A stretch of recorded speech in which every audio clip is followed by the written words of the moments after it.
Hello दोस्तों, स्वागत है आप सभी का आपके अपने यूट्यूब चैनल एक्सेलेंस एकेडमी पे। दोस्तों आज हम लोग पढ़ने वाले हैं एक नया टॉपिक जिसका नाम है कॉम्बिनेशन ऑफ कैपेसिटर। पिछले क्लास में हम लोगों ने एनर्जी डेंसिटी देखा था हमने, ठीक है। आज हम लोग देखेंगे कि कॉम्बिनेशन ऑफ कैपेसिटर देखेंगे। दो टाइप का कॉम्बिनेशन होता है, ठीक है। कैपेसिटर का एक सीरीज होता है और एक पैरेलल होता है। तो अभी हम लोग इस क्लास में पैरेलल सीरीज सीखेंगे, उसके बाद पैरेलल हम लोग सीखेंगे, ठीक है। तो आइए देखते हैं।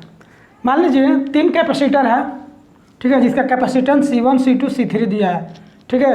हमने 3 कैपेसिटर लिया और तीनों को सीरीज में कनेक्ट किया, ठीक है। तीनों कैपेसिटर को सीरीज में कनेक्ट कर दिए, ठीक है।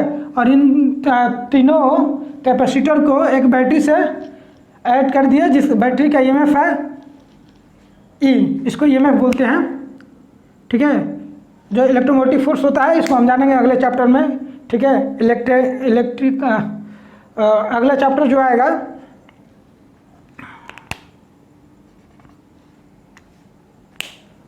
ठीक है, इलेक्ट्रिक करंट आएगा, उसके बारे में सीखेंगे हम लोग। तो ये जो बैटरी है इसको क्या करेगा, ये जो कनेक्टेड है, ये प्लेट जो कैपेसिटर का प्लेट जो कनेक्टेड है इसको प्लस चार्ज देगा, ठीक है। और इसको उतना ही क्या करेगा, माइनस चार्ज देगा। बैटरी का काम यही होता है, ठीक है। एक्चुअली बैटरी का काम है पोटेंशियल डिफरेंस प्रोड्यूस करना, उसको बनाए रखना, ठीक है।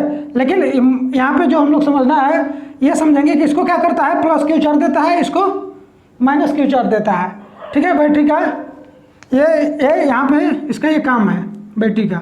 तो हम आपको पता होगा कि जो किसी चीज़ को हम लोग इलेक्ट्रिक फील्ड में रखते हैं, अगर इलेक्ट्रिक फील्ड मान लीजिए इधर इलेक्ट्रिक फील्ड है, यहाँ पर किसी चीज़ को हम रखेंगे, कोई मटेरियल को रखेंगे, ठीक है। तो यहाँ पे क्या होता था, प्लस चार्ज, और यहाँ पे माइनस चार्ज एक्यूमुलेट हो जाता था, ठीक है। अगर हम एच टाइप का एक ले, एच टाइप का कोई ले, तो यहाँ पे क्या होगा, पॉजिटिव हो जाता था और यहाँ पे निगेटिव हो जाएगा। ऐसे होता था इंड्यूस चार्ज के चलते, इंड्यूस चार्ज के लिए होता था। तो उसी तरह यहाँ पे जो प्लस क्यू है इसके चलते यहाँ पे माइनस क्यू इंड्यूस होगा, और ये माइनस जो है इसके चलते यहाँ पे प्लस क्यू इंड्यूस होगा, ठीक है। और ये चूंकि दोनों एक क्या आइसोलेट प्लेट है, आइसोलेटेड प्लेट है ये, तो आइसोलेटेड प्लेट का जो ये ओवरऑल जो चार्ज होता है वो आपका होता है 0, वो 0 होता है। तो इस प्लेट का 0 कब होगा, जब माइनस यहाँ पे आएगा, या ऐसा समझिए कि इंड्यूस चार्ज के चलते यहाँ पे माइनस यहाँ पे प्लस आ गया, ठीक है। या आइसोलेटेड प्लेट का भी क्या होता है, जो चार्ज होता है ओवरऑल चार्ज वो 0 होता है, तो उस आधार पे भी यहाँ पे प्लस और यहाँ पे माइनस आ जाएगा, ठीक है। तो ऐसे चार्ज डिस्ट्रीब्यूट हो जाता है, ठीक। इसके बाद हम क्या किए कि इस तीनों कैपेसिटर के इक्विवेलेंट एक कैपेसिटेंस ले लिए, और बैटरी वही है, बैटरी उतना ही EMF का है, मतलब समझ लीजिए कि बैटरी वही है। सेम बैटरी को हम कनेक्ट कर दिया, एक तीनों का एक इक्विवेलेंट कैपेसिटर लेकर कनेक्ट कर दिए। तो यहाँ पर भी बैटरी जो करेगा, इस वाले जो इस साइड जो कनेक्टेड जिस प्लेट से कनेक्ट होगा उसको प्लस क्यू चार्ज देगा, और इस साइड से जिस प्लेट से कनेक्टेड होगा उसको माइनस क्यू चार्ज देगा।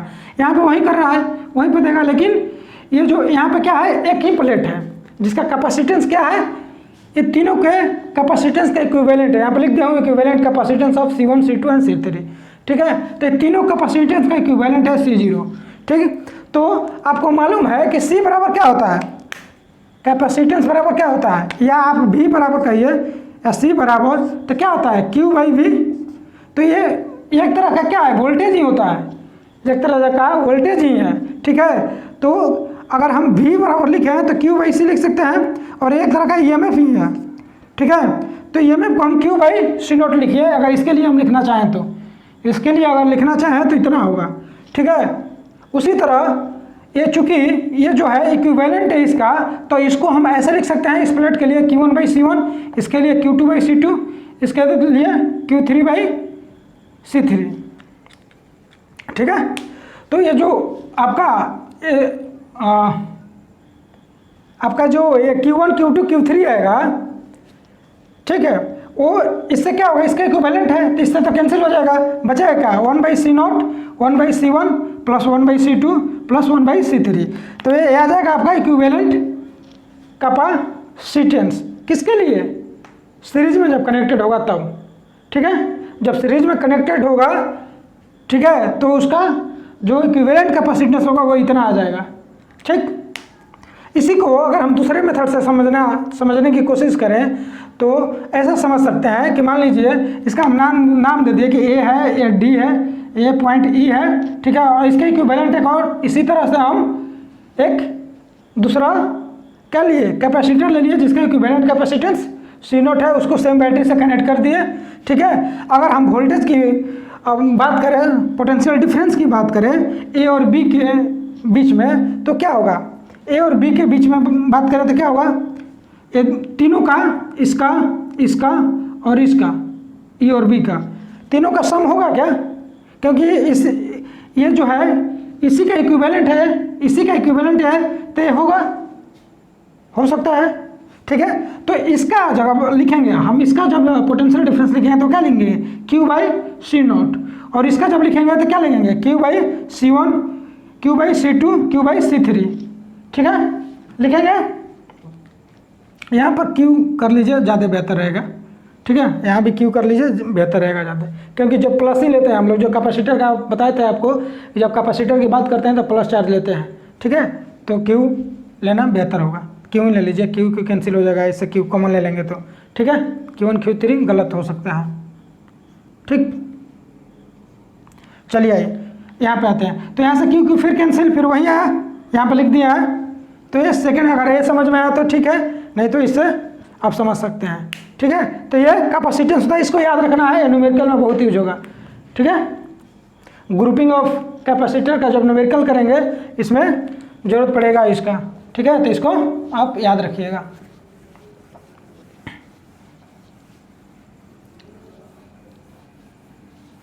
एक चीज़ और याद रख सकते हैं आप, जो ये क्या बोलते हैं, ये जो चार्ज होता है ना, जो चार्ज होता है वो सबका, जो कैपेसिटर है सबका चार्ज बराबर होता है। इसमें ग्रुप में जो सीरीज में जो होता है चार्ज, सब कैपेसिटेंस का चार्ज क्या होता है, बराबर होता है, इक्विवेलेंट होता है, ये आप याद रखिएगा। ठीक है, और बैटरी का जितना ईएमएफ होगा, दूसरी बात ये भी याद रख सकते हैं कि बैटरी का जितना ईएमएफ होगा उतना, ये क्या बोलते हैं, 3 कैपेसिटर था ना, तीनों कैपेसिटर का मिलाकर जितना ईएमएफ होगा उसके बराबर होता है। बैटरी का जितना ईएमएफ होगा, ठीक है, उतना ही ईएमएफ होगा जितना कैपेसिटर उस सीरीज में, उसके सीरीज में लगा होगा, उस कैपेसिटेंस, उसके कैपेसिटर के क्या बोलते हैं, ईएमएफ का, अब वोल्टेज के बराबर होगा वो। ठीक है, जैसे मान लीजिए 3 कैपेसिटर था ना, तो तीनों कैपेसिटर का जितना पोटेंशियल डिफरेंस होगा या जितना ईएमएफ होगा उतना मिलाकर, तीनों को मिलाकर वो कितने के बराबर आएगा, बैटरी के ईएमएफ के बराबर आएगा। इस सीरीज में ऐसा होता है, लेकिन नहीं पैरेलल में हम सीखेंगे कि पैरेलल में तीनों का क्या होता है, उतना ही होता है, जितना बैटरी का होता है तीनों का उतना ही होता है, सेम, लेकिन इतने में तीनों के मिलाकर उसके बराबर होगा। यह डिफरेंस होता है पैरेलल में और इसमें सीरीज में।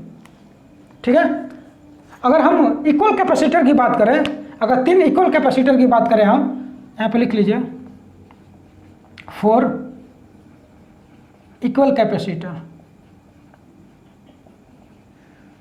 ठीक है, तो मान लीजिए क्या हो जाएगा, C0 हम क्या पढ़े हैं, 1/C plus 1/C 1/C, C1 C2 C3 पढ़े थे, तो सब बराबर है, तो ये लिख सकते हैं। ठीक है, तो यहाँ पे क्या हो जाएगा, 1/C0, ये 3/C हो जाएगा क्या, तो C0 मतलब C इक्विवेलेंट, तब सबका इक्विवेलेंट जो होगा ये हो जाएगा आपका C/3 हो जाएगा, आपका इधर चला जाएगा, ये C/3 हो जाएगा।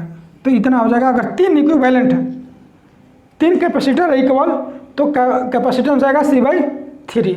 अगर यहीं पे आपको बोल दे कि अगर n इक्वल रहे तो 3 रहे तो 3, 4 अगर रहे तो डिवाइड बाई 4, 5 रहे तो डिवाइडेड बाई 5, अगर n रहे तो 4n आइडेंटिकल कैपेसिटर्स, तो उसके लिए क्या होगा, C0/C/n। ठीक है, ठीक, अगर मान लीजिए कि 2 कैपेसिटर है, इक्वल कैपेसिटर मान लीजिए, या दो को सिर्फ, सॉरी इक्वल तो सीख लिए, दो सिर्फ कैपेसिटर है, तो इसके लिए मान लीजिए ए है, बी है, इसको बैटरी से कनेक्ट कीजिए या ना कीजिए और तो बात की बात है। इसका सिर्फ कैपेसिटेंस हम दिख रहे हैं, तो हम तो पढ़े हैं क्या, 1/C0 1/C1 प्लस 1/C2, क्योंकि वो चार्ज तो कैंसिल हो जाता है उससे, तो क्या हो जाएगा यहाँ से 1/C0 इक्वल्स टू यहाँ पे C1 C2 plus C1 1/C0, आपका डायरेक्ट लिख देता हूँ मैं, तो C0 क्या हो जाएगा C1 C2 divide by C1 plus C2।